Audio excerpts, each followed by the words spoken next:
It's 1819. The halls of Congress are thick with cigar smoke and raw fury. Northerners and Southerners are screaming at each other across the aisle, fists clenched, voices cracking. The issue isn't taxes. It isn't territory. It's one new state, Missouri, and whether it will be allowed to bring slavery with it into the Union. One congressman warns that if Missouri enters as a slave state, the republic will split in two.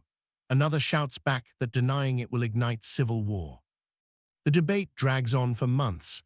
The young nation holds its breath. This isn't 1861.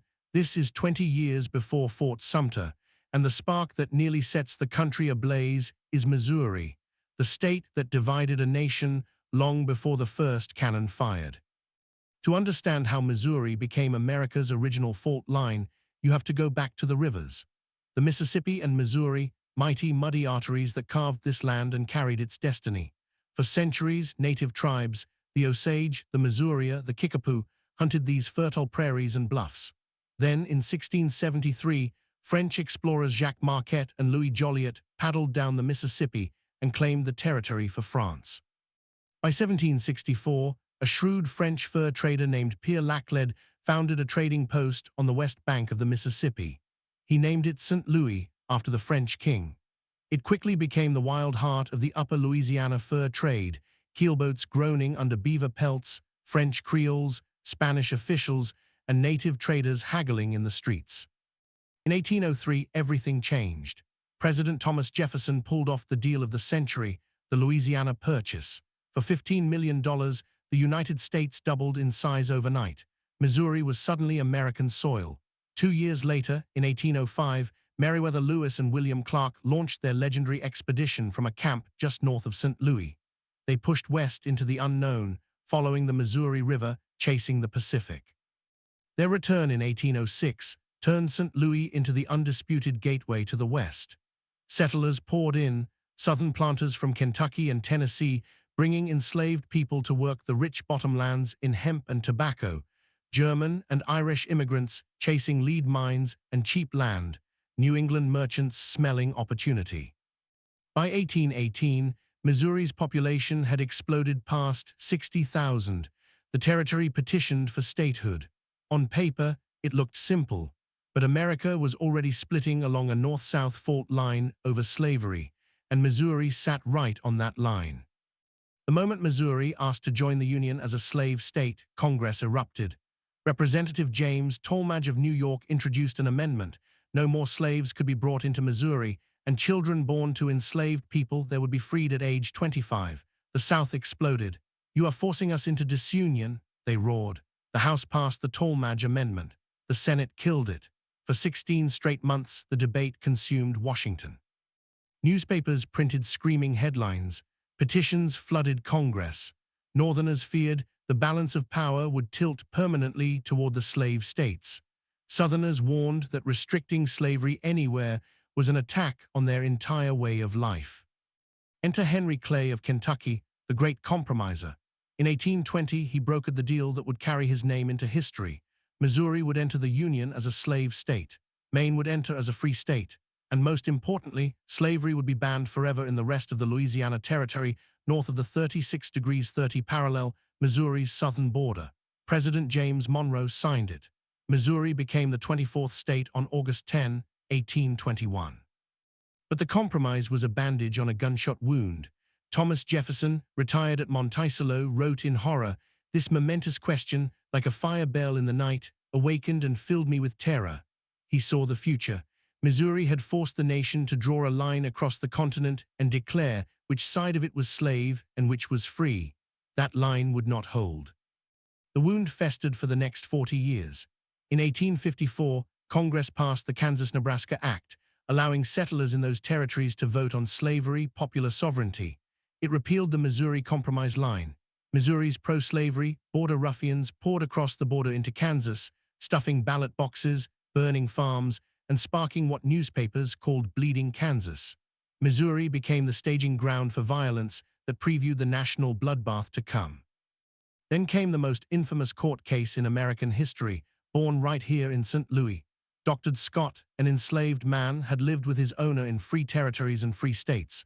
When he was brought back to Missouri, he sued for his freedom. arguing that residence on free soil had made him free. The case climbed all the way to the Supreme Court. In 1857, Chief Justice Roger Taney, writing from Washington, delivered a decision that shocked the nation. Black people, he ruled, had no rights which the white man was bound to respect. The Missouri Compromise was unconstitutional. Congress could not ban slavery anywhere. The fire bell Jefferson heard was now a roar. 4 years later, Abraham Lincoln was elected. Southern states seceded. Missouri's governor, Claiborne Jackson, tried to take the state with them. Unionists called a constitutional convention. Missouri stayed in the Union barely, but it became the most bitterly divided border state in the country. Over 110,000 Missourians fought for the Union. Another 40,000 fought for the Confederacy. More than 1,100 separate battles and skirmishes tore across the state, third only to Virginia and Tennessee. The war here wasn't clean lines and grand armies. It was neighbor against neighbor. In August 1861, at Wilson's Creek near Springfield, Union General Nathaniel Lyon was killed, the first Union general to die in battle. Confederate General Sterling Price marched across the state. But the real terror came from the shadows. Pro-Confederate bushwhackers, Quantrill's raiders, Bloody Bill Anderson, the James brothers, rode at night, burning farms, executing Union sympathizers. Union forces struck back just as brutally.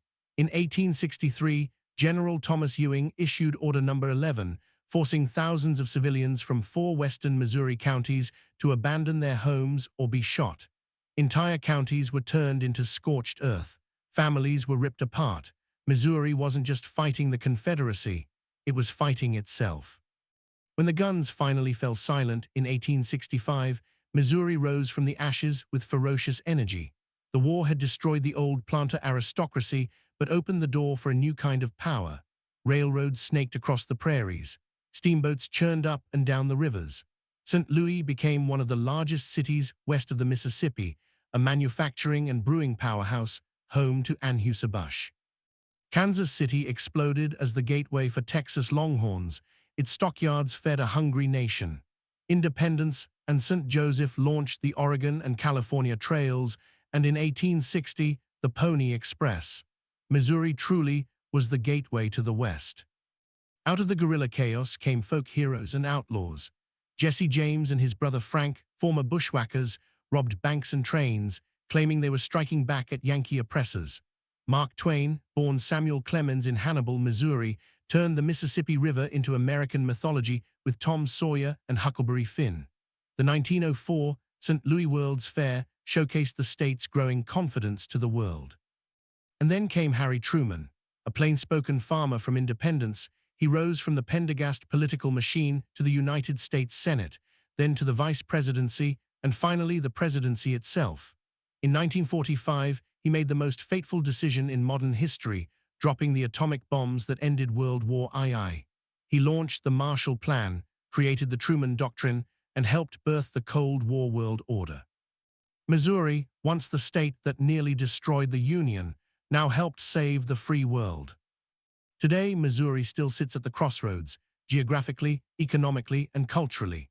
The Gateway Arch in St. Louis rises 630 feet into the sky, a gleaming steel monument to westward expansion and American ambition. The state remains an agricultural titan, corn, soybeans, cattle, and a manufacturing leader in aerospace, automobiles, and logistics.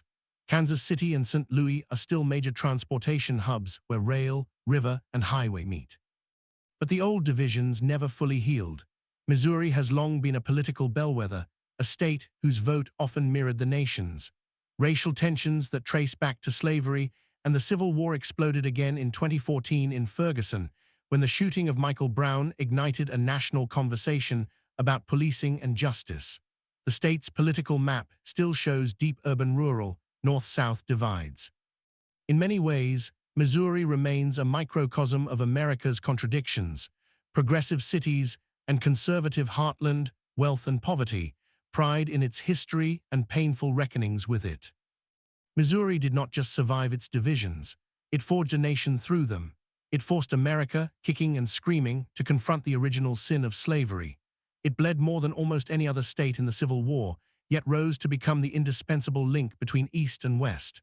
From the fire bell in the night to the gateway arch piercing the sky, Missouri's story is America's story, messy, violent, resilient, and unfinished.